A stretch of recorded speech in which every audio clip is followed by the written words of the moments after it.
আসসালামু আলাইকুম। Family versus লাভ আর কত, এর আগেও আমি দুইটা ভিডিও বানিয়েছি সেম টপিকের উপর। এক, পরিবার নাকি ভালোবাসা, কোনটা বেছে নেওয়া উচিত।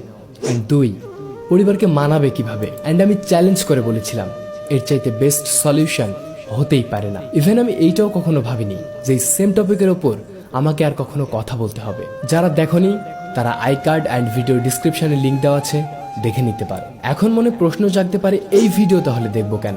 বিকজ এই ভিডিওতে আমি বলবো ফ্যামিলিকে মানানোর বিকল্প এবং শেষ নিনজা টেকনিক। পূর্বে দুইটা ভিডিওতেই আমি ফ্যামিলি সেন্ট্রিক কথাবার্তা বলেছি, অর্থাৎ ফ্যামিলি সাপোর্ট টেনে কথা বলেছি। তারপর আমি যত কেস পেয়েছি তার মধ্যে অলমোস্ট 97% ফ্যামিলি তার সন্তানকে বোঝে না, তার পছন্দ অপছন্দের গুরুত্ব দেয় না, জাস্ট নিজেদের আত্মমর্যাদা আত্ম অহংকার অক্ষুণ্ণ রাখার জন্য ফোর্সফুলি অন্য জায়গায় বিয়ে দিয়ে দেয়। ছেলে উপযুক্ত, মেয়ে ভালো, আলহামদুলিল্লাহ ডিসেন্ট ফ্যামিলি, বাট নো, তবুও মানবে না। ওয়াই? সুইসাইড অ্যাটেম্প্ট করার পরেও অনেক ফ্যামিলি মানে না, just because of their ego. প্রেমের সম্পর্ক, তাই মানবে না। আমি এমনও অজস্র কেস পেয়েছি যে ফ্যামিলির পছন্দে বিয়ে করে শ্বশুরবাড়ির লোকজন ভালো না, জামাই ভালো না, মারধর করে, ডিভোর্স হয়ে গেছে, নয়তো সুইসাইড করতে বাধ্য হয়েছে। শেষমেশ ফ্যামিলি কি বলে, কি আর করবো রে মা, এমন হবে বুঝিনি, কপাল, সবই কপাল। হোয়াট ডাজ মিন বাই কপাল? সে যাকে পছন্দ করেছিল তাকে তো কপাল বলে মেনে নেননি। এখন যখন জীবনটা বরবাদ হয়ে গেছে তখন এসছেন কপালের দোহাই দিতে। কেন? ভালো চাকরি দেখে, ভালো ঘর থেকে বিয়ে দিয়েছেন না সুখে থাকার জন্য। এখন সংসারে সুখ হয়ে গেল, মেয়েটা অসহায়ের মতো আত্মহত্যা করে মরলে তখন বুক চাপড়ে কাঁদবেন। নাটক। তোমারও যদি এমন কোনো সমস্যা হয়ে থাকে যে ফ্যামিলি একেবারে অবুঝ, জাস্ট তাদের জেদ বজায় রাখার জন্য মানছে না, তাহলে কি করতে পারো সেটাই বলছি। তবে হ্যাঁ, আগে মানিয়ে বিয়ে করার ট্রাই করো। যোগ্য না হলে উপযুক্ত হয়ে চেষ্টা করো। নিজে নিজে না মানলে ফ্যামিলির মাধ্যমে বিয়ের প্রস্তাব পাঠাবা। তবুও না মানলে সুইসাইডের হুমকি দিয়ে মানানোর ট্রাই করবা। তবুও যদি কোনোভাবে কোনো উপায়ে কাজ না হয় তবে শেষ অল্টারনেটিভ ওয়ে, বিকল্প, লাস্ট অপশন, কোর্ট ম্যারেজ। আমি আবারও বলছি, পিতা বা অভিভাবকের অনুমতি ছাড়া মেয়েদের বিয়ে হয় না। ওই বিবাহ বাতিল। সংসার করলে সারা জীবন জিনা হবে, সন্তান জন্ম নিলে হারাম সন্তান হবে। কোর্ট ম্যারেজ জাস্ট ফ্যামিলিকে মানানোর জন্য একটা অস্ত্র। তবে কাউকে না জানিয়ে বিয়ে করার আগে এই বিষয়ে আমার একটা ভিডিও আছে, আই কার্ডে দিয়ে দিচ্ছি, এই ভিডিও শেষে দেখে নিও। দেখবা যখন ফ্যামিলি কোনোভাবেই মানছে না তখন কোর্ট ম্যারেজ করে সেটা ফ্যামিলিকে দেখাবা। অন্তত তখন হয়তো মেনে না নিয়ে আর কোনো উপায় থাকবে না। বাট আমি আবারও বলছি, পিতা বা অভিভাবকের অনুমতি ছাড়া মেয়েদের বিয়ে হবে না। তাই ফ্যামিলি মেনে নিলে তখন আবার ফ্যামিলির সম্মতিতে ঠিকঠাক মতো বিয়ে করে নিবা। এখন এই সুশীল সমাজের অনেকেই বলবে আপনি কোর্ট ম্যারেজের দিকে ইনফ্লুয়েন্স করছেন, উস্কাচ্ছেন। হ্যাঁ, উস্কাচ্ছি তো। ও, তারা প্রেম করছে আটকাতে পারছেন না, জিনা করছে আটকাতে পারছেন না, কোর্ট ম্যারেজ করলেই যত দোষ। এমনিও করছে অমনিও করছে।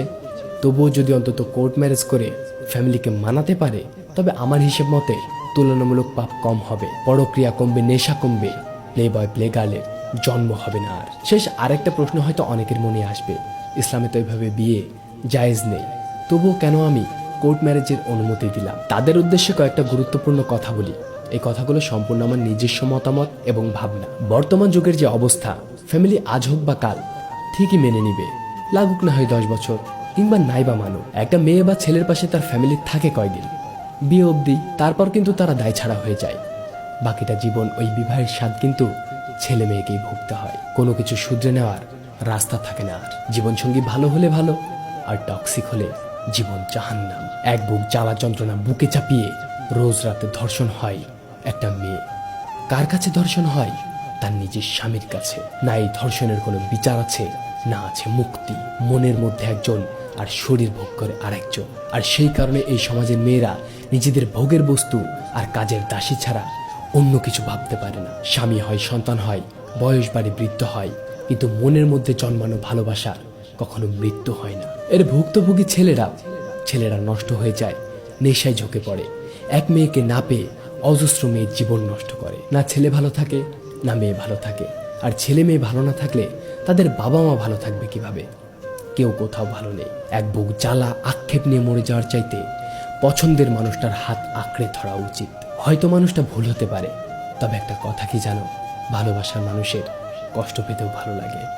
অন্তত আক্ষেপ নিয়ে মরতে হবে না। আমি সবসময় বলি, ফ্যামিলির অভিজ্ঞতা আর সন্তানের পছন্দ যদি এক হয়ে যায় তবে সেই সংসার জান্নাত হয়ে যাবে। তাই সন্তানের পছন্দকেও দাম দিন।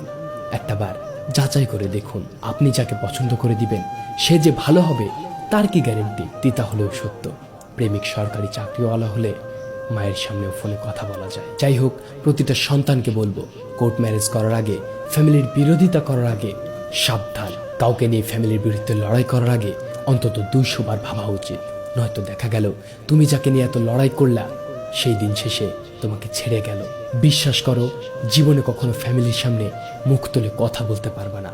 তারা যা সিদ্ধান্ত নেবে তোমার জীবন নিয়ে সেটাই তোমাকে চুপচাপ মেনে নিতে হবে। সেইখানে কোনো কথা বলার কোনো অধিকার থাকবে না তোমার। তাই না বুঝে ভুল কি সঠিক মানুষটা বিচার না করেই, নিশ্চিত না হয়ে ফ্যামিলির বিরুদ্ধে লড়াই করতে যেও না। শেষ একটা কথা মনে রেখো, তুমি তাকে পাওয়ার জন্য তার ফ্যামিলি, তোমার ফ্যামিলি, এমনকি গোটা দুনিয়ার সাথেও লড়াই করতে পারবা, কিন্তু তাকে পাওয়ার জন্য তার সাথে লড়াই করে তুমি কখনো জিততে পারবা না।